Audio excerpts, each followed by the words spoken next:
Bueno, antes que nada, buenas tardes tengan los aquí presentes. Yo les voy a hablar un poco sobre la beta oxidación de ácidos grasos, que es básicamente el proceso por el cual ácidos grasos libres, cadenas a partir de 16 carbonos, van a ser degradados con el fin de conseguir energía en forma de acetilcoenzima A, por lo que es un proceso del catabolismo de los lípidos que es muy importante pues para la obtención de energía y también a su vez para la producción de cuerpos cetónicos. Lo primero que hay que hablar es sobre el transporte y activación de ácidos grasos, ya que sin este proceso no se podría llevar a cabo la beta-oxidación. Ahorita explicaré por qué. Primero, la glándula suprarrenal va a secretar endocrinamente hablando epinefrina y norepinefrina. Eso es en el caso de la glándula suprarrenal. En el caso del páncreas va a secretar glucagón. El glucagón, recordemos previamente que era utilizado en situaciones en las cuales requeríamos de niveles de glucosa en sangre, pero esta vez a su vez va a ser utilizado como como un excitador de la hormona adenocórtico-trópica, la cual a su vez va a excitar a la lipasa. La lipasa básicamente es una enzima que va a descomponer los triglicéridos en ácidos grasos libres, en 3 ácidos grasos libres y un glicerol. Pero aquí vamos a hacer énfasis en los ácidos grasos libres. Ahora, estos ácidos grasos libres son apolares, por lo cual no pueden viajar libremente en el agua, por lo que van a requerir siempre de acompañantes, de proteínas o en este caso de la albúmina, que es un neurotransmisor. La albúmina lo va a transportar por lo que es el torrente sanguíneo y la proteína portadora de ácidos grasos va a transportarlo a través de la célula. Ahora, teniendo esto en claro, el ácido graso libre común va a llegar a la célula, específicamente al citosol, pero el citosol no es el lugar donde se va a llevar a cabo la beta-oxidación, por lo que va a tener que entrar de alguna forma a la mitocondria, que es el lugar donde realmente se va a llevar a cabo la beta-oxidación. Recordemos que la mitocondria es un organelo bimembranoso, por lo cual va a tener una membrana mitocondrial externa y una membrana mitocondrial interna. En la membrana mitocondrial interna es donde se va a llevar a cabo la beta-oxidación.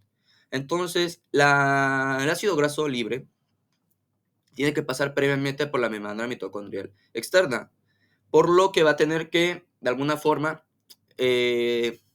pues no, convertirse o ser catalizado por una enzima que lo vuelva un ácido graso con coenzima A, una acilcoenzima A, y esto va a suceder por la enzima acil-CoA sintetasa. Esta va a requerir de una coenzima A y de un ATP. Aquí pasa algo muy interesante. A lo largo del transcurso de los cursos de bioquímica, habríamos recordado que casi siempre las reacciones de fosforilación o que dependíamos de energía se conseguían ADP, adenosín difosfato. Aquí va a pasar algo muy interesante. El ATP va a ser se va a convertir o se va a transformar en un adenosín monofosfato. Esto lo va a hacer de una forma muy especial. Primero va a romper el ADP, primero va a ser a un adenosín difosfato, para después conseguir un pirofosfato, o sea, dos grupos fosfatos unidos a su vez en un enlace.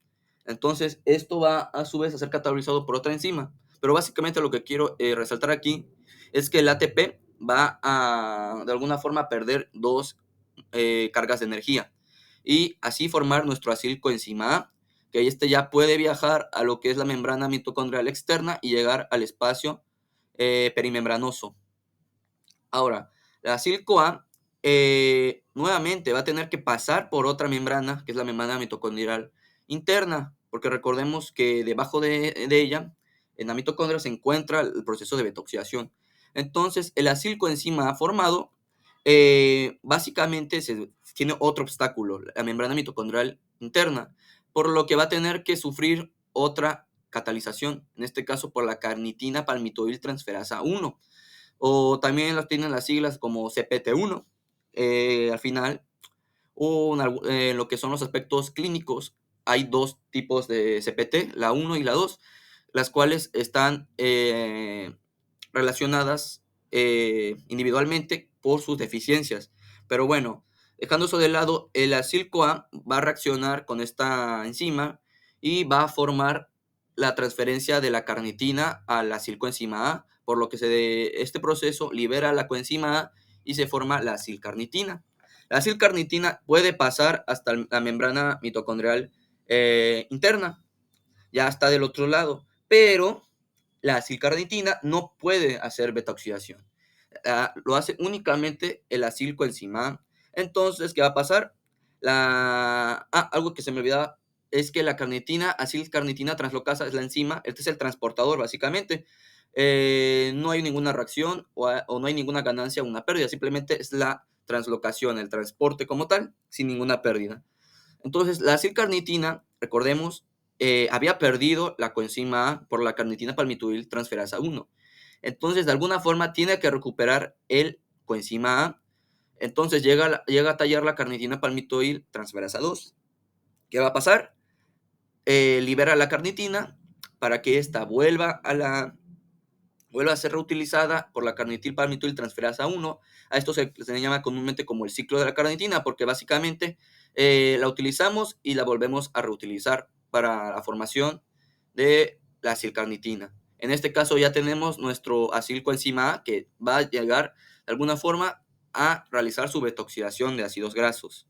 Y vamos al tema principal o al núcleo de la clase, que es la betoxidación de ácidos grasos. La betoxidación de ácidos grasos recibe este nombre porque básicamente va a realizar las reacciones en el carbono beta y el carbono alfa. Lo dije al revés, es el carbono alfa y el carbono beta. Pero bueno, recordemos la estructura del acilcoenzima A, que es un ácido graso simplemente con lo que es la coenzima A en el primer carbono. Vemos que en el primer carbono está formado ese doble enlace, ese grupo cetona, está añadido a su vez con la coenzima A. Lo que nos importa aquí es el carbono que está marcado de número 2 y el que está marcado de número 3. Específicamente el que está marcado de número 3 es al que le vamos a realizar de alguna forma las reacciones bioquímicas. Entonces, continuando. La primera en tallar va a ser la acil-CoA deshidrogenasa. Recordemos que hace una deshidrogenasa. Básicamente requiere de un grupo, bueno, una forma FAT oxidada y una forma NAT oxidada. Aquí va a ser la forma FAT. Entonces, esta acil-CoA deshidrogenasa va a, de alguna forma, a robarle los hidrogeniones al carbono 3 y al carbono 2, como se puede ver aquí.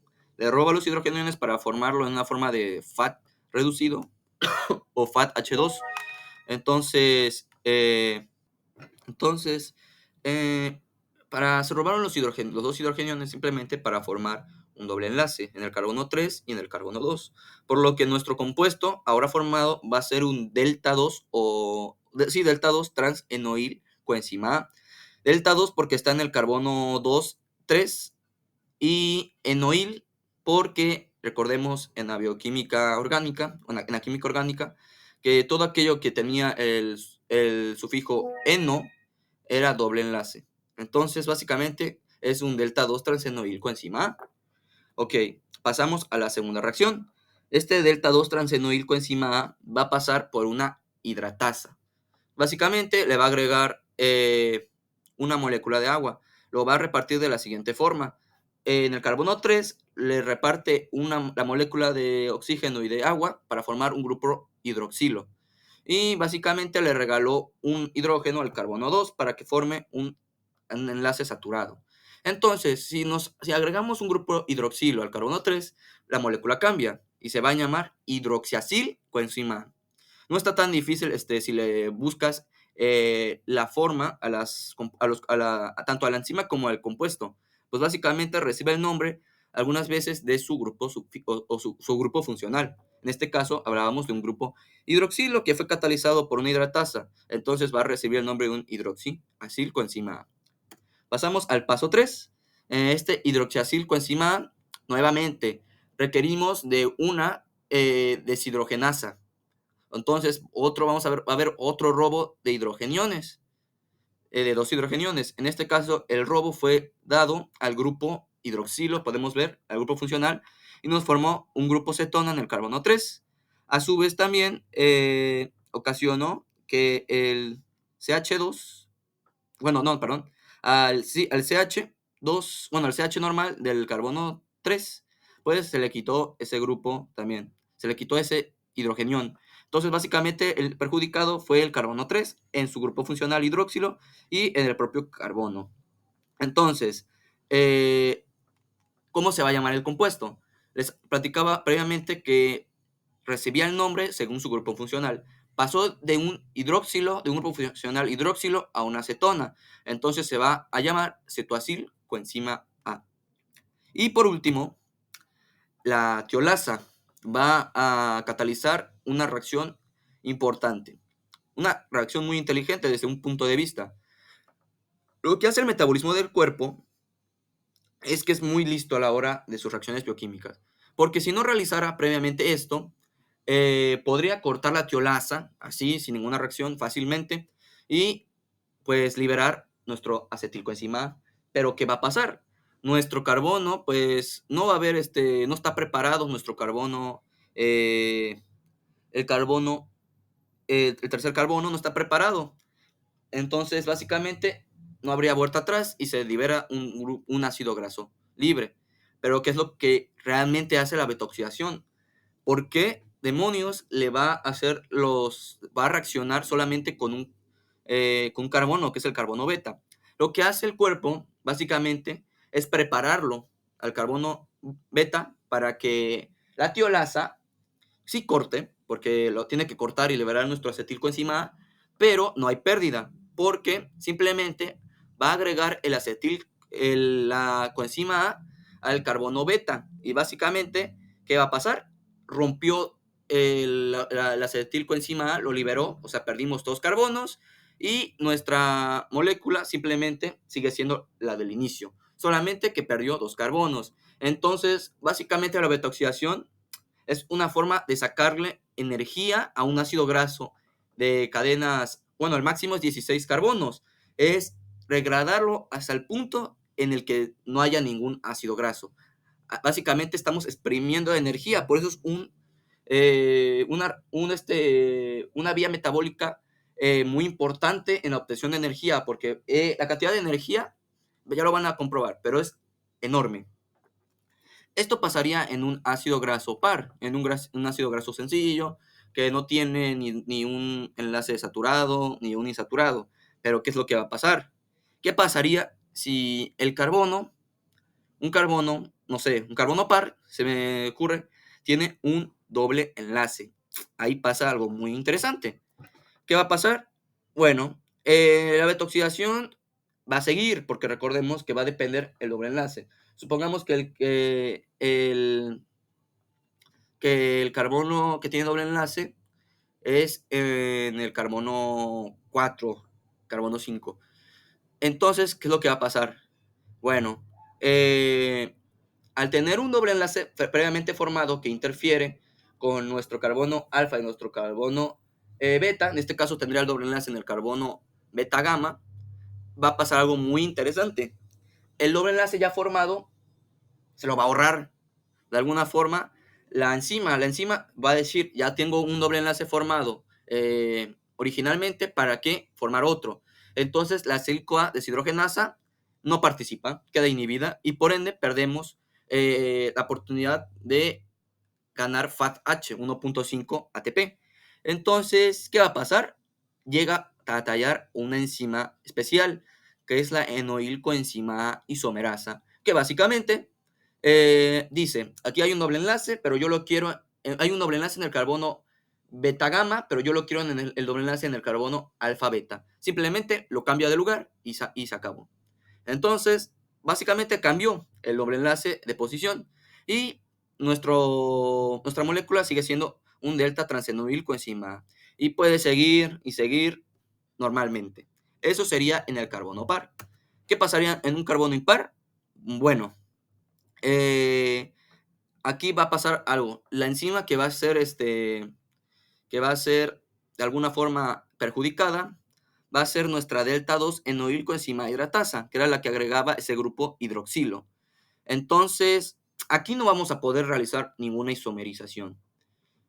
Aquí el problema, más que nada, es que tenemos doble enlaces de carbono, un doble enlace en un carbono impar. Aquí la situación va a cambiar. Entonces, ¿qué enzima especial va a tallar? Va a tallar la 2,4-dienoil coenzima A reductasa. Recordemos que un dienoil es que, bueno, un 2,4-dienoil sería que tuviera un doble enlace en el carbono 2 y en el carbono 4. Fácil y sencillo. Y básicamente la 2,4-dienoil coenzima A reductasa va a ser, va de alguna forma a romper ambos enlaces. Ninguno se salva. Los dos se rompen y de alguna forma la molécula queda como al principio, queda estable. Pero a su vez lo hace guardándoselos en forma de NADPH2, o sea, de poder reductor. Entonces, con ayuda del poder reductor, va a, va a liberar en forma de NADP y va a agregar, o va a realizar, mejor dicho, la deshidrogenación en el enlace, o sea, formando el doble enlace en el carbono alfa y beta. Entonces, básicamente, la diferencia aquí es que el carbono impar con doble enlace nos interfiere y aquí no necesariamente va a ser, no va a ser perjudicada la deshidrogenasa, la silcoa deshidrogenasa, pero la que sí es perjudicial es la delta 2 enoil-CoA hidratasa, que es la que forma nuestro hidroxiacil coenzima A. Entonces, ¿qué es lo que detecta? Dobles enlaces. Y llega la enzima de 2,4-dienoil coenzima reductasa, que se echa los dobles enlaces por igual, sin importar, y requiere de poder reductor de los hidrogeniones, ahí verán la molécula, es NADPH2. Esos dos hidrogeniones los va a usar para de alguna forma, una deshidrogenación, o sea, a realizar una deshidrogenasa de alguna forma y formar nuestro doble enlace en el carbono alfa y beta. Algo que se me estaba pasando y estaba cometiendo el error. No lo va a hacer en el carbono alfa y beta. Ahí me estoy contradiciendo, sí, lo sé, pero lo va a hacer en el carbono beta delta. Y pues no hay mucho problema, porque ya lo habíamos dicho, si hay un doble enlace en el carbono par, llega a tallar la enoil CoA isomerasa y lo cambia de lugar. Y básicamente tenemos nuestro delta 2 transenoil coenzima A. Ahí solamente tengan la aclaración que la 2,4-enoil CoA reductasa va a formar el doble enlace, lo va a reorganizar en el carbono beta gamma. Y después la isomerasa lo cambia. Y básicamente es lo que sucede. ¿Cuál es nuestro resultado? Bueno, hay una fórmula muy fácil o muy didáctica de aprenderse los resultados. En este caso era un palmitato, un ácido graso de 16 carbonos. Entonces, supongamos, es de 16 carbonos, ¿no? Uno pensaría que si se liberan 2 carbonos por cada ciclo, pues obtendríamos un total de 8 ciclos. Erróneo. Realmente conseguimos 7 ciclos, porque al final va a ser, básicamente, se va a liberar un carbono, un ácido graso de 2 carbonos, pero básicamente no es un ácido graso, es un acetilcoenzima A. Entonces realmente son 7 ciclos. Entonces, para sacar la cantidad de ciclo simplemente es, en este caso es un par, pues lo divides entre 2 y le restas 1. Pero esto solamente va a pasar o va a afectar al NADH y al FADH, porque la acetilcoenzima A básicamente sí son 8. Entonces, realicemos la conversión. El acetilcoenzima A entra al ciclo de Krebs y va a formar 10 ATPs. Lo multiplicas por 8, te dan 80. El NADH, pues, bueno, el 7NADH es bueno, el NADH equivale a 2,5. Entonces lo multiplicamos por 7 y nos da 17,5. En cambio, el FADH equivale a 1,5 en lo que es la fosforilación oxidativa. Entonces nos da 10,5. Esto nos da un total a su vez de 106 moléculas de ATP.